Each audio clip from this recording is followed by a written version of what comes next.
Well, good morning, everybody. Father John Wilson here on, what is it, Tuesday, May 19th. We're continuing our series on the Ten Commandments, and I promise that tomorrow we'll actually start talking about the commandments themselves. But I thought it would be good to do at least one more preparatory episode.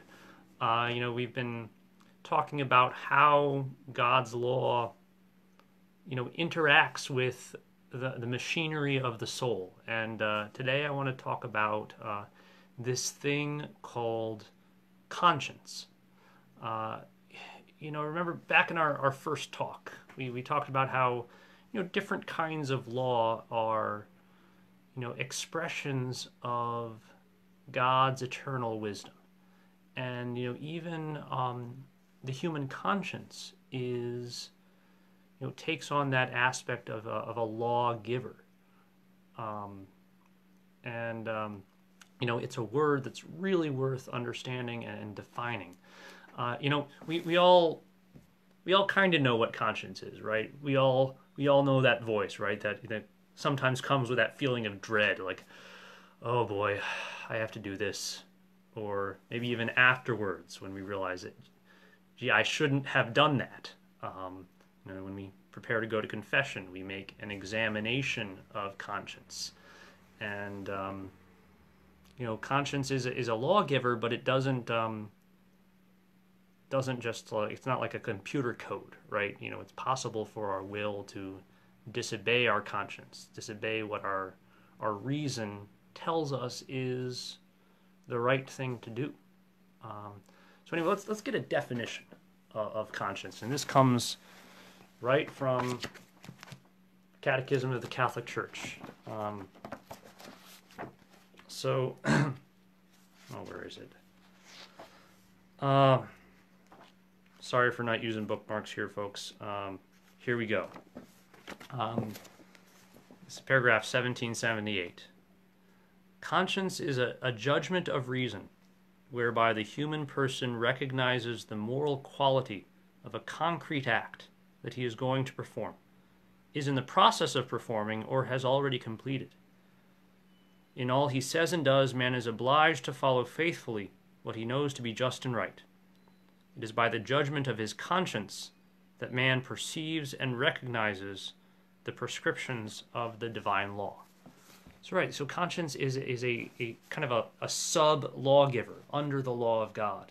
It's that by which we recognize and are compelled, are urged to act in accord with that law in our souls.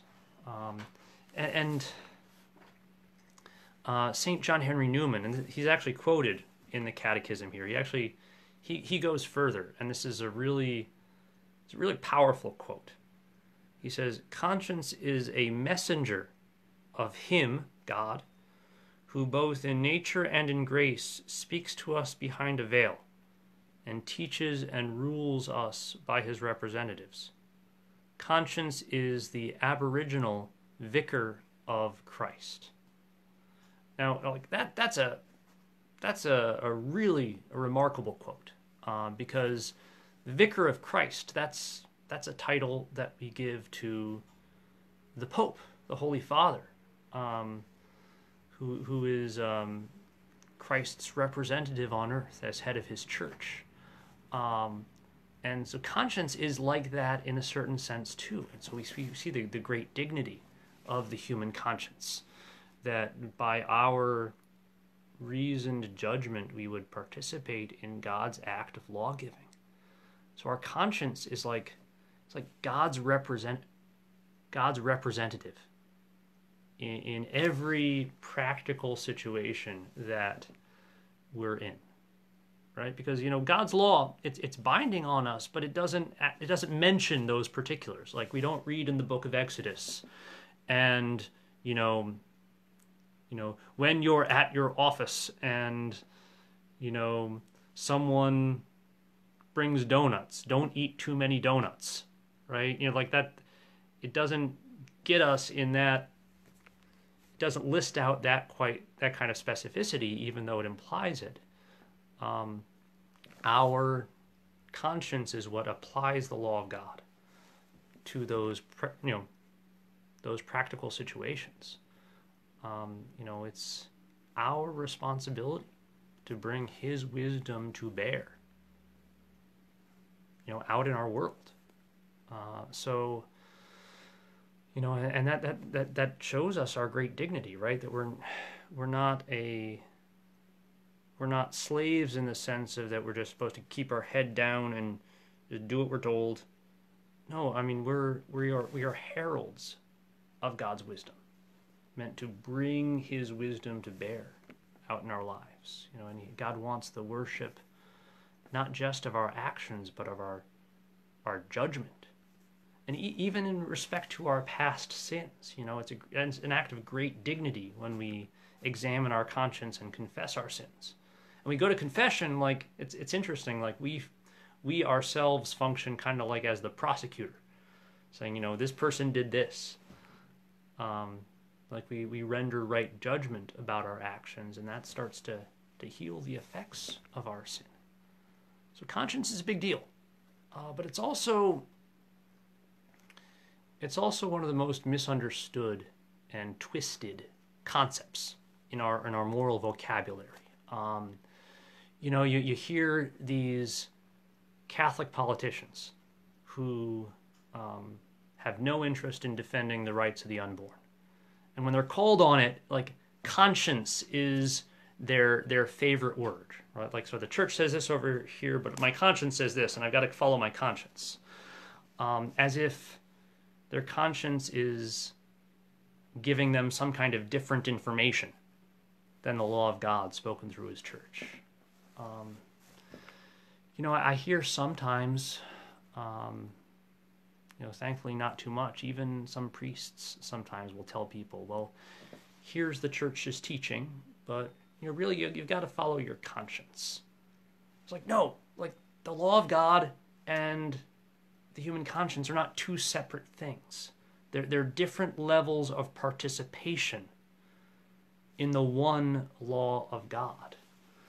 And so when the human intellect perceives that God has commanded something, that actually binds the conscience, and sure, there are all kinds of practical circumstances that we have to navigate, but like those don't nullify God's command. It's not as if God doesn't know where we're at.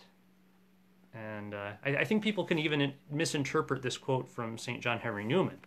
Conscience is the aboriginal vicar of Christ. Conscience is like the Pope.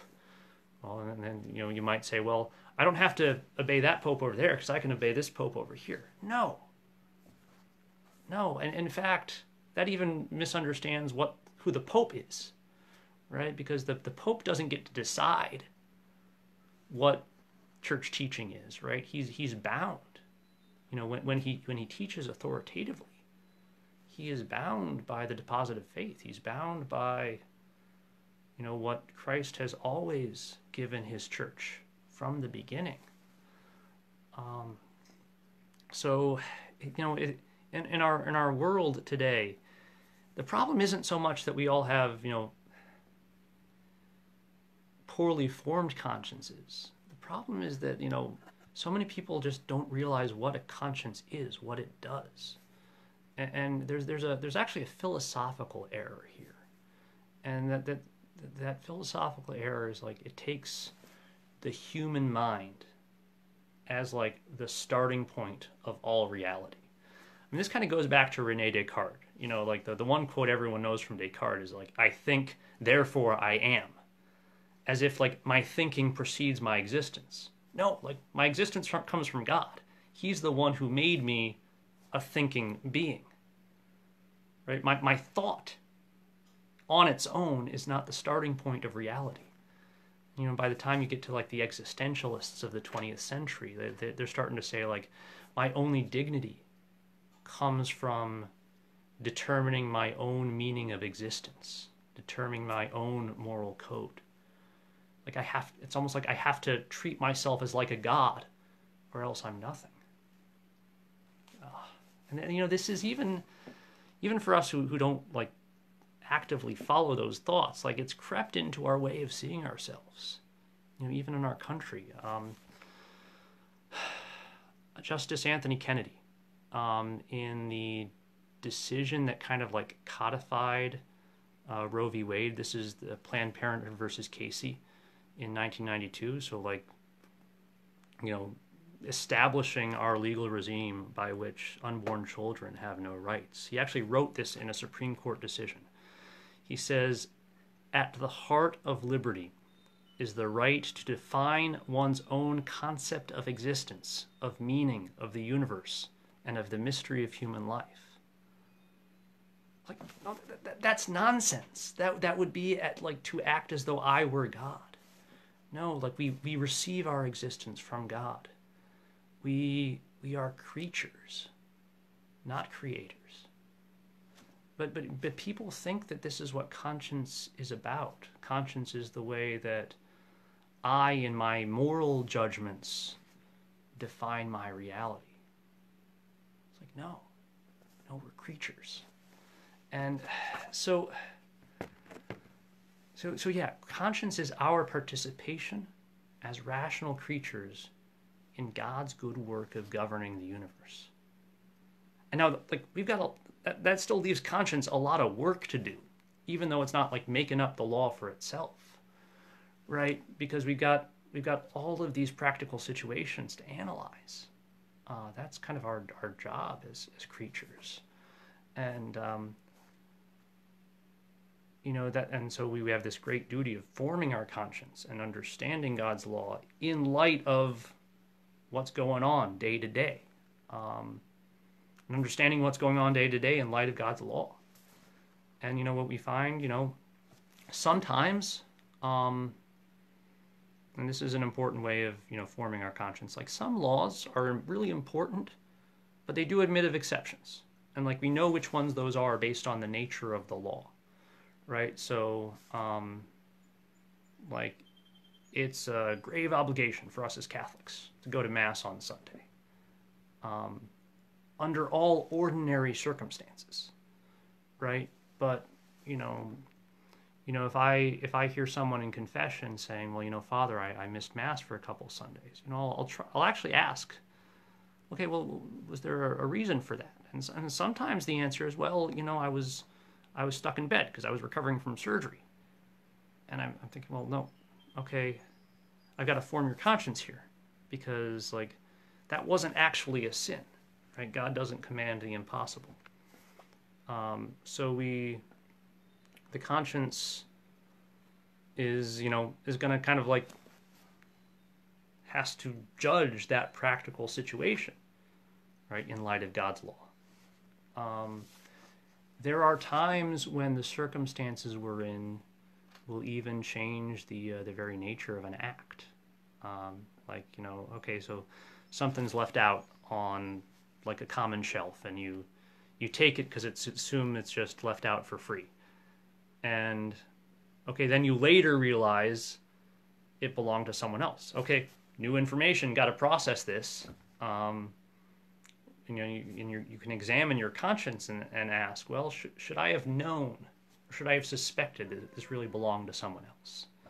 If the answer is yes, okay, well, that was kind of stealing. If not, well, then it wasn't. My conscience doesn't accuse me.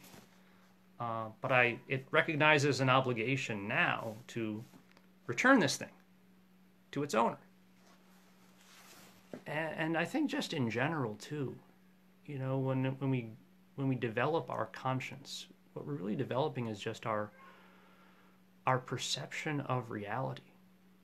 We're seeing more and more God's presence in every situation, right? And because, you know, the law of charity doesn't have a limit, right?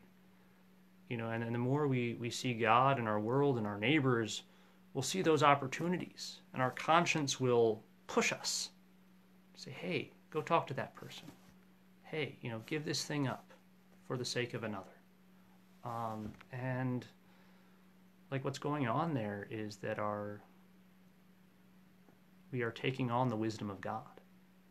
We are learning to see His reality as He's created it. And so for the rest of this series, I'd like you to think about it as the formation of the conscience.